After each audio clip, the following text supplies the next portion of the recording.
সকালবেলায় মাই উঠে কয় কি আজকে খুদের ভাত রান্ধুম, তাই আমি খাউনের নিগে তাড়াতাড়ি কাম শুরু করে দিছি। খুদের ভাত নগে খারকোল পাতা বাড়া ইসি রে, তার হাতে আবার কুমড়া ফুল বাড়া, ভাবলেই তো জিব্বে নোলাইয়ে পড়ে। আমাগো বাড়ি যতগুনা মানুষ আছে ব্যাপারটিরি খুদের ভাতের প্রতি জম্মের নি, যে দিনই হইব সেই দিনই কাড়াকাড়ি নাইগে যাইবো খাউনের নিগে। আর এই যে কুমড়া ফুল বাড়া তোমরা কেডা কেডা খাইছো কমেন্ট করে কিন্তু অবশ্যই কইও। খারকোল পাতা, লঙ্কা, কালা জিরা, রসুন, তার হাতে লবণ হলুদ দিয়ে ভালো করে বাইজে নিউন নাকবো। তারপরে শিলপাড়ায় বাইটটা নিলেই খাউনের নিগে রেডি। এই যে আমি দাদাগো ভাত বেড়ে দিয়ে দিলাম। ছোটদায় টেস্ট করে মাহাইবার পারতেছিল না, তাই বড়দাই মাহাইয়া ছোটদারে খাওয়াই কয় কি কেমন হয়েছে একটু কও। ছোটদায় খাইয়া রিভিউ তো দিয়ে দিল, এবার আমি তোমাকে কমু কেমন হয়েছে।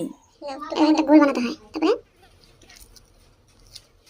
স্বাদ ভেরি স্পাইসি, সেই স্বাদ।